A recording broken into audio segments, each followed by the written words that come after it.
aí pessoal, tudo bem com vocês? Me chamo José Cláudio, tá? E eu vou trabalhar a disciplina de Ciências e Biologia, ok? Então o conteúdo que eu escolhi para essa aula de hoje é referente às bactérias, mais exclusivamente sobre o reino Monera, ok? Semana passada a gente chegou a falar um pouquinho sobre os vírus, tá? Os vírus eles não são considerados organismos vivos, porque eles não vão ter características de organismos vivos, que são metabolismo, tá? Que é meio de locomoção, tá? Os vírus eles não têm essas características, então a gente considera que eles não são organismos celulares, tá? Então eles são considerados acelulares, não possuem células, ok? Então ele é só um material genético envolto por uma casquinha proteica, tá? Que vai fazer com que esse vírus ele consiga ficar durante um período naquele ambiente, né, que favoreça ele para ele poder conquistar um hospedeiro, né, para ele poder se multiplicar, ok? Então a gente não considera ele um organismo vivo, ok? Depois dos vírus, então, a gente começa a estudar então, o reino Monera, que é o primeiro reino, tá? Estudado dos 5 reinos que a gente estuda, né? Que é o reino Monera, que é o reino dos protozoários, depois a gente estuda o reino Fungi, né? Depois do reino Fungi a gente estuda o reino Plantae, depois do reino Plantae a gente vai estudar o reino dos animais, tá? Então são esses reinos aí que a gente vai acabar estudando ao longo do trimestre, ok? Vamos falar então um pouquinho sobre as características e as estruturas das bactérias? Características das bactérias, então. São seres procariontes, tá? E unicelulares. Então, seres procariontes porque eles não vão possuir envoltório nuclear, tá? O material genético desses organismos é solto no citoplasma, tá? As bactérias, elas não vão ser mais do que uma célula, tá, gente? Então, elas não vão ser organismos pluricelulares, elas vão ser organismos obrigatoriamente unicelulares, tá? Então, vão ser obrigatoriamente unicelulares. Elas podem ser heterótrofas, tá? Elas podem consumir matéria orgânica, podem se alimentar de outros organismos vivos também, como vegetais, animais, né? Então, de uma certa forma, elas podem ter esse detalhinho. A gente chama elas de heterótrofos, tá? Pode ajudar também na decomposição de matéria orgânica também, tá? E também pode ser autotrófos, né? Por quê? Porque eles conseguem produzir seu próprio alimento também. Desculpa, elas também conseguem produzir seu próprio alimento. São bactérias que vivem em ambientes aquáticos, tá? Então a gente chama elas de cianobactérias, porque elas conseguem fazer fotossíntese. Ela contém algumas organelas, né, que a gente conhece muito bem, que estão presentes nas plantas, que são os cloroplastos, tá? Então por isso que as bactérias elas conseguem fazer então a fotossíntese e conseguem produzir seu próprio alimento também. Tá? São anaeróbias, tá? Anaeróbias significa o quê? Que elas não precisam do oxigênio para poder sobreviver, tá? Elas conseguem sobreviver sem a presença do oxigênio, tá? Mas também conseguem sobreviver com a presença dele, tá? Então são espécies de organismos, né, de bactérias diferentes, tá? Que elas conseguem sobreviver sem, tá? E com a presença do oxigênio, tá? Ou também tem bactérias que conseguem sobreviver tanto sem o oxigênio quanto com o oxigênio também, tá? Então elas são consideradas aeróbias e anaeróbias, tá? Anaeróbias e aeróbias, ok? As bactérias também elas podem ser de vida livre, tá? Ser de vida livre. Elas podem viver em qualquer tipo de ambiente também. Em superfícies, em rochas, em grandes altitudes, em baixas altitudes, em lugares muito frios, em lugares muito quentes, tá? Então elas podem viver em qualquer tipo de ambiente ou em qualquer superfície, tá?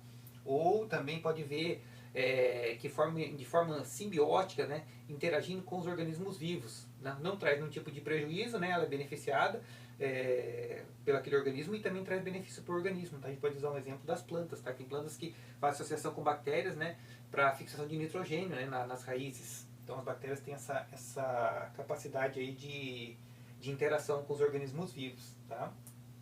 E elas também são parasitas, tá?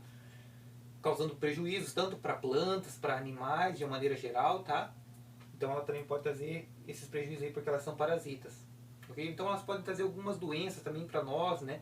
Podem trazer prejuízos aí que podem ser gravíssimos, levando o indivíduo até a morte, ok?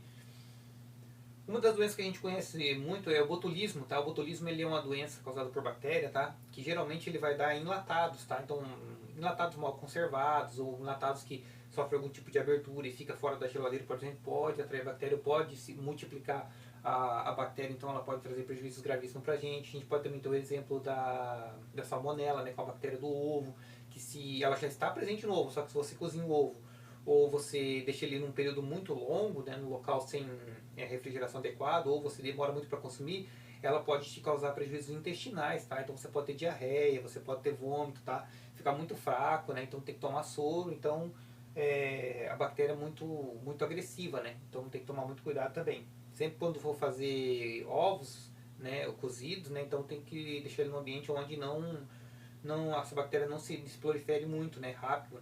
Não se prolifere muito, né? Desculpa.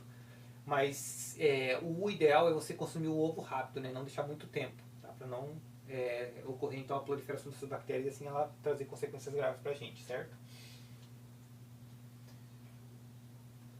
Outras doenças também relacionadas com, com as bactérias é a leptospirose, tá? Então tem que tomar muito cuidado com a leptospirose, que é uma doença que pode levar o indivíduo à morte também, então ela é transmitida pela urina, né, e pelas fezes do rato. Então se você tiver com um ambiente que você perceber que tem ratos, né, o ideal é você eliminar os ratos, porque ele pode ter a bactéria. E quando ocorre então um alagamento ou quantidade de água, né, da chuva, a urina do rato, né, e o cocô do rato, ele pode ter bactéria e pode contaminar esse ambiente. Se você andar de pé descalço, a bactéria ela pode entrar, né, pela sua pele por um corte ou até mesmo pelas mucosas e te contaminar, tá? Então o indivíduo ele pode aí ter complicações gravíssimas e ela pode atingir o sistema nervoso, tá? Então o indivíduo ele pode ter consequências graves como paralisia de alguns movimentos, tá? Também pode entrar em coma também decorrente da bactéria, tá? Então são doenças gravíssimas que podem vir a acontecer, ok?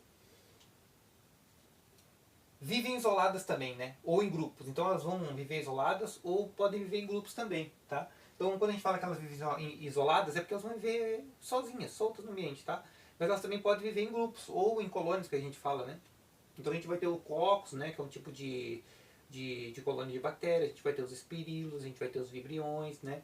Que também vão trabalhar em grupo, né? Então são alguns exemplos de grupos, né, que as bactérias elas podem viver e sobreviver e se adaptar muito bem, tá? Como eu estava falando anteriormente, são encontrados então em todos os ambientes, tá? Desde ambientes aquáticos, ambientes terrestres, ambientes extremos como muito frio, muito calor, tá? Então pode ocorrer então a gente encontrar as bactérias, ok? Até mesmo nas grandes profundidades dos oceanos, tá? Então a gente consegue encontrar também alguns tipos de bactérias, ok? Realizo então relações interespecíficas, tá? Essas relações aqui a gente fala de relações interespecíficas, significa que elas vão interagir com outros organismos vivos, tá? Nós, por exemplo, somos um exemplo de interação interespecífica, tá? Interespecífica por quê? Porque como a gente tem bactérias no nosso organismo, né, que ajudam na nossa digestão, que ajudam na produção de proteína, tá? Isso é um tipo de interação interespecífica, né? Interespecífica, desculpa. Que vai, então, a bactéria ela vai ter o benefício de estar no seu intestino, né? De estar ali no local seguro para ela e também ela vai se alimentar de alguns alimentos que a gente não consome, né? Vai ajudar a quebrar os alimentos e vai fornecer um pouco de energia para nós e nós também fornecemos energia para ela. Então a gente vai ter uma característica ali de um ajudando o outro, então uma relação interespecífica, tá? Que a gente vai chamar de harmônica, né? Então ali é onde um indivíduo vai ajudar o outro ali a sobreviver naquele ambiente, tá? E auxiliar. Nas plantas ela também faz a mesma coisa. Então tem uns tipos de bactérias que eles fixam nas raízes, tá? E a gente vai chamar elas de bactérias nitrificantes. Que vai fazer o quê? Que elas acabam fixando o nitrogênio na raiz da planta. A gente sabe que o nitrogênio é um gás difícil de ser capturado da atmosfera, né? E quem faz esse processo de capturar o oxigênio e fixar nas plantas são as bactérias. As bactérias fazem esse processo de fixação de nitrogênio, né, pelas raízes, né, e elas recebem alguns benefícios como nutrientes, né, e um local para elas poderem se abrigar também, né, e assim ela dá em troca para as plantas o nitrogênio. Nós também não conseguimos tirar o nitrogênio da atmosfera. E a gente sabe que o nitrogênio ele é fundamental tanto no metabolismo celular e para a construção de novas células. Então, da onde que a gente vai tirar então esse nitrogênio? A gente tira das plantas. Então a gente vai comer alguns legumes, algumas verduras, né? E também a gente consegue também tirar dos animais que a gente se alimenta, né? A gente come porco, a gente come carne dos herbívoros como a vaca, né? Também se alimenta de vegetais. Então a gente acaba tirando esse nitrogênio da carne, do músculo desses animais. Então é uma forma da gente também adquirir o nitrogênio, tá? ainda dentro da interação interespecífica, então quando a gente vai observar que ocorre então essa interação, é quando a gente vai até as raízes das plantas e retira uma raiz, a gente nota que tem várias bolinhas, né? Naquela raiz daquela planta. Então aquelas bolinhas que a gente acaba encontrando são colônias e colônias de bactérias, tá? Que se alojam nas raízes, né? E fazem esse processo de fazer a interação, né? E a fixação do nitrogênio para as plantas, ok? Quando a gente fala de reprodução das bactérias, vai acontecer de duas maneiras, tá? Reprodução sexuada, tá? Que a bactéria ela vai fazer esse processo, ela vai trocar material genético com outra bactéria, tá? Então ela troca o material genético, né? Ela se colaba com outra bactéria, se chega muito próximo, e ela vai ter vai romper a membrana ali para elas poderem fazer a troca desse material genético. Por que é tão importante então a reprodução sexuada? Porque todo organismo vivo ele tem que ter, como é que eu vou dizer para vocês? Alternância de geração que a gente fala, né? E também resistência a determinados tipos de doenças. Então tem bactérias que elas se adaptam, tá? Nessa parte de trocar o material genético, por quê? Porque é melhor para ela. Se ela só se replicar, né, ela não vai ter resistência a determinados tipos de vírus que podem atacar ela, né? Então se ela troca o material genético com outra bactéria que é resistente a determinados tipos de vírus que pode atacar a bactéria, ela também, tá? Mas o tipo de reprodução que ela mais gosta de fazer é a reprodução assexuada. Uma porque existe baixa quantidade de consumo de energia, né? Porque ela não vai ter que se deslocar, né, à procura de outra bactéria. Ela vai se auto multiplicar nelas, tá? Aqui a gente colocou só algumas.